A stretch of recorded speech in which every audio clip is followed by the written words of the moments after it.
आवाज नहीं आ रही सर। हिमांशु जी, मैंने कुछ आंकड़े पेश किए थे आपके आने से पहले कि हमारे जैसे चैनल्स को देखने वाले लोग मुश्किल से जो 18 से 24 ग्रुप के हैं वो 4% हैं और 24 से 35 के बीच में सिर्फ 11% है। तो 35 से नीचे के सिर्फ हमें 15% लोग देखते हैं।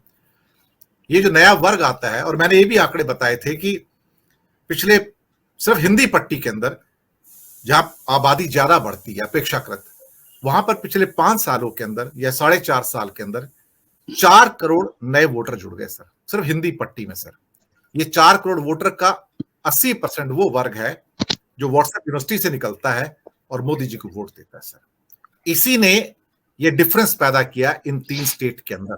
ये मेरा एनालिसिस था। अब मैं दोबारा से स्क्रीन नहीं दिखाना चाहता, लेकिन इन लोगों को ना रोटी चाहिए ना नौकरी चाहिए, इन्हें मंदिर चाहिए, और जो इमोशनल डाइट होती है ना मोदी जी प्रोवाइड कर देते हैं। Yes, finish. जी सर, हिमांशु जी। देखिए, आपकी बात एकदम सही है, लेकिन अगर हम 70 से, मैं मतलब 72 बॉर्न हूं, तो अगर मैं 70 से 80 का दशक में देखता हूं तो ये जो बात आप बोल रहे हैं कि क्यों ये हो रहा है, इसका एक बहुत ही मतलब एक सोशियोलॉजी के तरीके से देखेंगे या साइंस के तरीके से देखेंगे तो we are failing to manage the access. क्योंकि हम लोग एक ऐसे नेशन है, हमने स्कैरसिटी में, मतलब आपने, हमने, यहाँ पे जितने लोग हैं, हमने स्कैरसिटी में एक जमाना निकाला है। एक आध अखबार आया करता था, जहां पे मैं रहता था द्वारका में, वहां पे आज का अखबार मुझे कल दूसरे दिन शाम को पढ़ने को मिलता था, अंग्रेजी में इंडियन एक्सप्रेस जो आता था। तो कहने का मतलब लिमिटेड ऑप्शंस थे हमारे पास उन दिनों में। धर्मयुग हुआ करता था, इलस्ट्रेट वीकली हुआ करता था, ये मैगजीन्स हुआ करते थे, रीडर्स डाइजेस्ट हुआ करता था, महीने एक में एक बार आता था।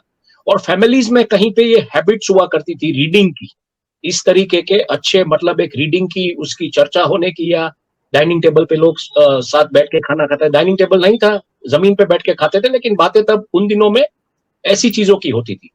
टेलीविजन आया मुझे लगता है मध्य 80 के दशक में, जब राजीव गांधी आए, तो जिस तरीके से टेलीविजन की क्रांति आई, तो टेलीविजन आया और तब एक हैबिट हुई आपको 9 से 9:20 के हिंदी के समाचार देखने की, और रात को 10 से 10:20 में अंग्रेजी में समाचार देखने की, और the world is week programme आया करता था हर शुक्रवार को। तो जिनको नॉलेज चाहिए था, क्या हो रहा है उनके आसपास, करंट अफेयर्स वगैरह जिनको जानना था, मेरे जैसे जो विद्यार्थी काल में जो हुआ करते थे, जिन्हें कहीं ना कहीं कुछ उत्सुकता रहती थी कुछ पढ़ने की, लिखने की, तो उस जमाने में मतलब इतनी राइटिंग भी नहीं हुआ करती थी। आज अगर हम वर्ल्ड वॉर का रेफरेंस कहीं पे मांग रहे हैं तो कंप्यूटर से लेके ओटीटी पे सब जगह पे हमको बहुत कुछ मिल जाएगा। लेकिन उन दिनों में शायद, मान लीजिए मैं हिस्ट्री में कहीं एक छोटा सा नोट पढ़ा है मैंने, या एक पैराग्राफ पढ़ा है वर्ल्ड वॉर के बारे में, तो मुझे अगर उसके बारे में ज्यादा जानकारी चाहिए तो नहीं मिलती थी। बाद में अगर हम बात करें तो 90 में जिस तरीके से टेलीविजन प्राइवेटाइज हुआ, 1993 में जिस तरीके से एक इकोनॉमिक मतलब एक रेफरेंडम हुआ कंट्री में, मनमोहन सिंह की सरकार ने जो इकोनॉमिक नए रिफॉर्म्स लाए, और उसके बाद जो मीडिया जिस तरीके से बढ़ा, मीडिया के एडिशंस बढ़े, और उसके साथ साथ कहीं ना कहीं एक तरीके से एक वर्ग आया जिसने, मतलब जो बैक ऑफिस रिवॉल्यूशन हुआ बैंगलोर वगैरह में, एक new rich class, middle class में से पैदा हुआ, तो एक सोच बढ़ी, एक तरीके से प्रोग्रेसिव माइंडसेट बढ़ा। लेकिन all of a sudden social media के आते ही ये सब कोलैप्स इसलिए हो गया कि हमको एक्सेस मैनेज करना हमको नहीं आता है। आज की तारीख में अगर हम बात करें तो मेरे व्हाट्सएप पे, जैसे मैं कहता हूं कि एक जमाने में मुझे कुछ पढ़ना था, एक पैरा मैंने कहा पढ़ा है, कुछ देखना है तो मुझे वो पढ़ना था, तो प्रॉब्लम होती थी। आज के जमाने में अगर निखिल गुप्ता की इंडाइटमेंट होती है तो उसका 15 पेज का पूरा इंडाइटमेंट आपके पास, शायद जैसे ही वो वेबसाइट पर अपलोड होता है आ जाता है आपके पास। अब वो इंडाइटमेंट कितने लोग पढ़ते हैं, ये सबसे बड़ा सवाल। तो सवाल मैं ये देख रहा हूं कि मैनेजमेंट ऑफ एक्सेस का है। दूसरा क्या हुआ है कि सब कुछ आपको, ये फ्री डेटा की वजह से सब कुछ आपको अवेलेबल है। तो मेरा खुद का ये पर्सनल अनुभव था, और ये मैंने पूछा भी था जब मैं बीबीसी में 2017 में गया था दिल्ली काम करने के लिए, तो मैं मेट्रो में देखता था ज्यादातर लोग मूवीज डाउनलोड की हुई होती थी, और खास करके साउथ की मूवी वो ज्यादातर देखा करते थे। आज की तारीख में शायद मैंने उन 6 महीनों में हार्डली मैंने 1 या 2 बंदे देखे जो, मतलब इंडियन एक्सप्रेस का कुछ पिंग आया हो और अपने फोन पे वो पढ़ रहे थे वो न्यूज। तो 1 या 2 लोग पूरे 6 महीने के मेरे मेट्रो के सफर में दिल्ली में, मतलब capital of the nation, which is a news Mecca of the news basically, अगर मैं वहां की बात करूं तो ऐसा एक वर्ग जहां पे मैंने हार्डली 2 बंदों को मुझे याद है, उनकी मतलब वो स्क्रीनशॉट भी याद है। उस जमाने में पद्मावत को लेके बहुत 2017 में बहुत विरोध चल रहा था, तो पद्मावत को लेके कुछ न्यूज थी तो कोई पढ़ रहा था। मतलब वो भी न्यूज एंटरटेनमेंट की पढ़ी जाती थी। आप समझ लीजिए कोई ओपिनियन ओपेड नहीं पढ़ रहा था उस जमाने में, कोई उस चीज को लेके कोई ओपेड आया, क्योंकि उस जमाने में मुद्दे बहुत थे। अब क्या हुआ कि इन्हें ना रोटी चाहिए ना नौकरी, सिर्फ मंदिर चाहिए। नहीं, समस्या यही है, आपको इनको ले जाना पड़ेगा टू लेट देम अंडरस्टैंड कि आप एक्सेस कैसे मैनेज करेंगे, आप इंफॉर्मेशन को फिल्टर कैसे करेंगे। और कहीं ना कहीं सबसे बड़ी चैलेंज जो है वो फैक्ट चेकर्स की है, लेकिन फैक्ट चेकर्स को भी इन्होंने नकार दिया है। किस तरीके से? ये जो फेक नैरेटिव वाले होते हैं वो बोलते हैं कि ये लोग एक फेक नैरेटिव चलाते हैं, उसके पीछे फैक्ट चेकर्स होते हैं और यही सब बोलते हैं कि फेक ही चीज सही है।